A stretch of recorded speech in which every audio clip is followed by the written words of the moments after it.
좋은 날입니다. 성령님께서 오늘도 여러분의 심령 가운데 은혜와 평강으로 함께 해주시기를 주님의 이름으로 축복합니다.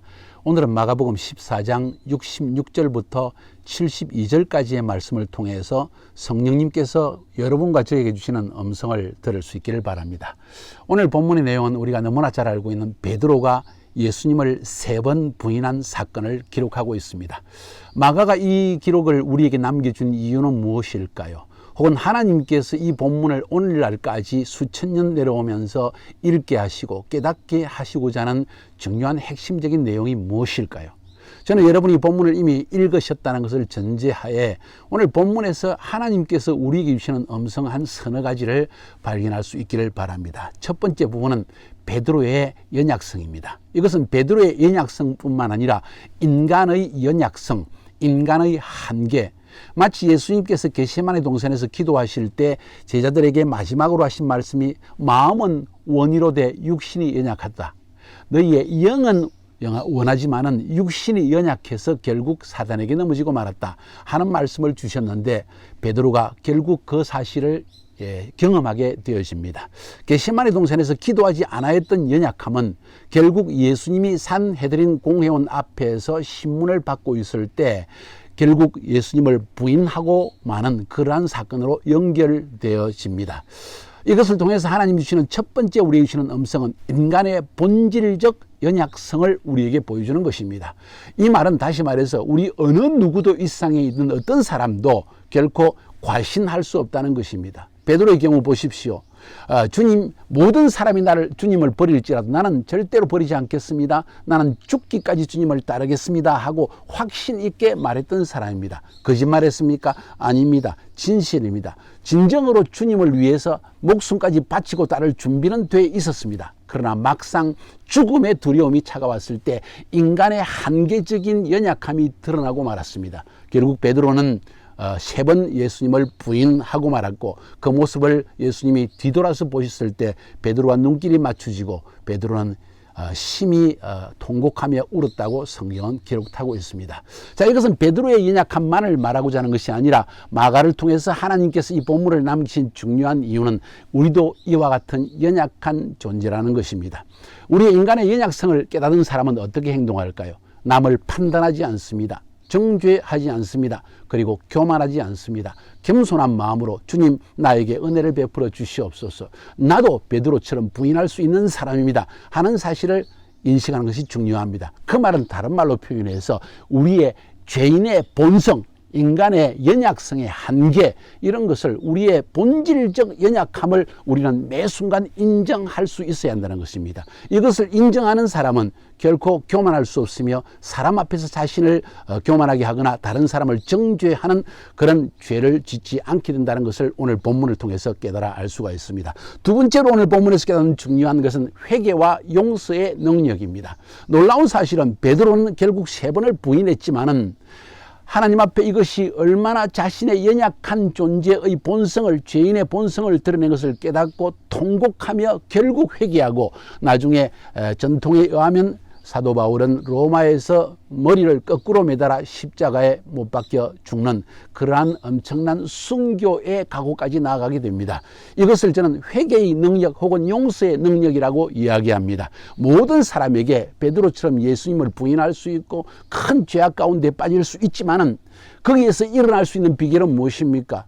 깨달음과 회개. 그리고 그 깨달음과 회개로 주님 앞에 나아갔을 때 하나님은 용서하지 못할 죄가 없다는 것을 우리에게 보여주고 있는 것입니다. 결국 베드로는 3번 부인했지만은 예수님께서 그를 찾아가 주셔서 낙심하고 있는 심령 속에 내 양을 치라 하면서 3번 말씀하시면서 그에게 다시 한번 사도의 권세를 주시고 다시 한번 그가 일어날 수 있는 기회를 주신 것입니다. 여기서 한번 대비하여 볼 것은 가룟 유다와 베드로라는 것입니다. 가룟 유다에게도 역시 똑같은 인간의 연약성에 사로잡혀서 넘어지고 말았습니다. 그러나 그는 오히려 회개할 기회를 놓쳐버리고 스스로 목을 매달아 죽고 깨닫고 마는 그러한 길을 선택하고 말았던 것입니다. 여러분은 어떤 길을 선택할 것입니까? 가룟 유다의 길입니까? 아니면 베드로의 길입니까? 모든 사람은 베드로처럼 연약하여서 넘어질 수 있습니다.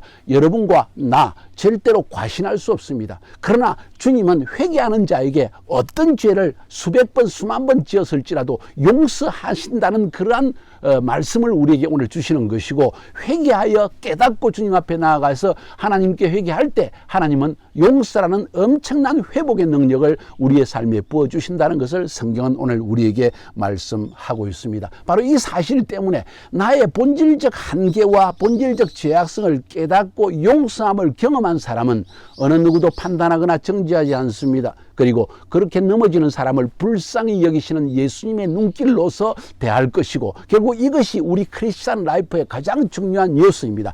용서의 능력이라는 것입니다. 여러분의 그런 용서의 능력이 심령 속에 깃들기를 주의 이름으로 축복합니다. 세 번째로 오늘 본문에서 깨닫는 것은 하나님의 은혜라는 것입니다. 베드로는 만약에 하나님의 은혜가 없으면 넘어지고 말았을 것입니다. 무슨 이야기입니까? 베드로가 6월절 식사 자리에서 예수님께서 너희들이 나를 다 버리고 도망갈 것이고 나는 십자가에 매달려 죽을 것이지만 3일 만에 다시 살아날 것이라고 말씀하셨을 때, 베드로가 예수님, 모든 사람이 다 버려도 나는 절대로 주님을 버리지 않겠습니다, 맹세하면서 이야기했다고 이야기했습니다. 그때 예수님이 하신 말씀이 무엇입니까? 베드로야, 시몬아, 사단이 너를 밀가 부르듯이 까부른다. 이 말은 사단이 너를 심하게 유혹할 것이다. 그리고 너는 넘어질 것이다. 그러나 내가 너를 위해서 기도하였노니 너는 다시 너를 굳게 한 일어선 후에 믿음에서 회복된 후에 형제들을 굳게 해라 하는 은혜의 말씀을 남겨주셨습니다. 베드로는 심히 3번 부인하고 주님 앞에 심히 통곡하고 난 뒤에 그 말씀이 기억났다는 것입니다. 성경은 기록하고 있습니다. 주님이 닭이 2번 울기 전에 너가 3번 나를 부인할 것이라는 그 말씀을 기억하고 심히 통독하더라. 자, 여기서 기억의 은혜입니다. 하나님이 베드로에게는 은혜를 베풀어 주셨습니다. 어떤 은혜입니까? 미리 경고하셨고 그 경고의 말씀을 베드로는 기억하였고 결국 베드로는 다시 회복될 수 있었다는 것입니다. 여기에 하나님의 은혜가 있습니다.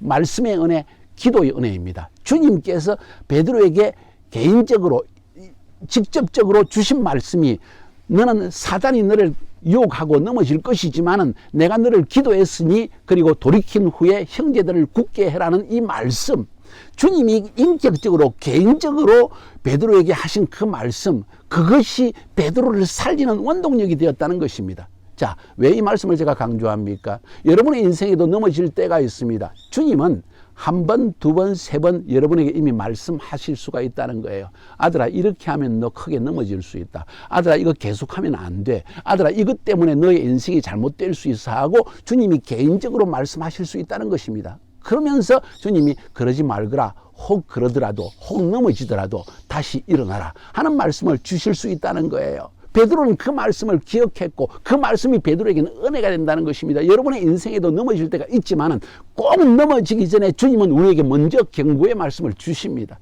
그 말씀을 주실 때 주님이 그때 말씀하셨는데 하고 깨달으면서 주님 앞에 나갈 수 있는 회개의 기회가 될 수 있다는 것입니다. 이것이 하나님의 은혜입니다. 그래서 저는 늘 주님께 구합니다. 주님, 나에게 은혜 주시옵소서. 넘어지더라도 일어설 수 있는 은혜를 베풀어 주시옵소서. 모든 사람이 나를 정죄할지라도 나는 다시 주님 앞에 주님 품으로 돌아갈 수 있는 은혜의 기회를 허락하여 주시옵소서 하는 기도를 드리고 있습니다. 여러분은 어떻습니까?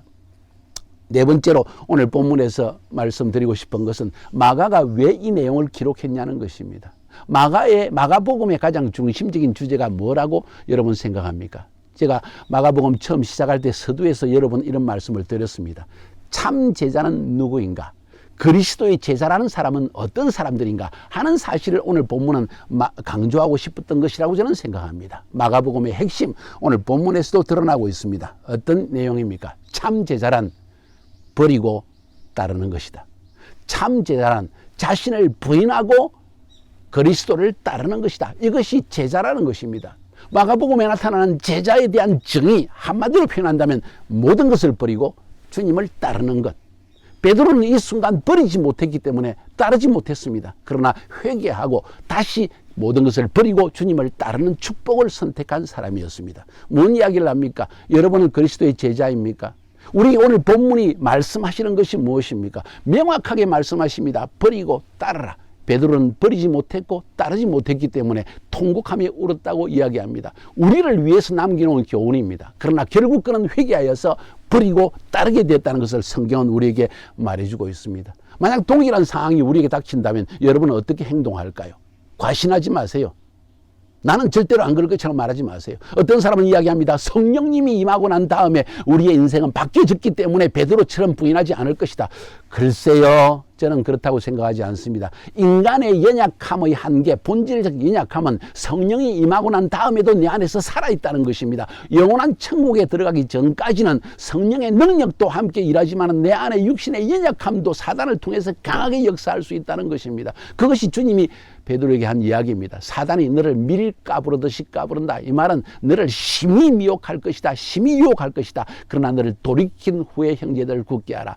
돌이킴의 능력, 우리가 주님의 은혜를 깨닫고 그 말씀을 기억하고 다시 돌이켰을 때 하나님은 우리에게 참 제자로서의 길을 걸어갈 수 있게 도와주신다는 사실을 인식하는 것이 중요합니다. 여러분 가운데 혹시 베드로처럼 넘어진 자가 있습니까? 오늘 이 말씀을 통해서 주님이 여러분에게 이미 하신 말씀, 마음에 주신 감동의 말씀을 다시 붙들고 주님이 여러분을 위해서 십자가 위에서 하나님 오른편에서 여러분을 중보하고 계신다는 사실을 기억하고 돌이켜 깨닫고 회개하여 다시 베드로와 같은 그리스도를 버리고 따르는, 세상을 버리고 그리스도를 따르는 참 제자가 되기를 주님의 이름으로 축복합니다. 승리하시기를 바랍니다.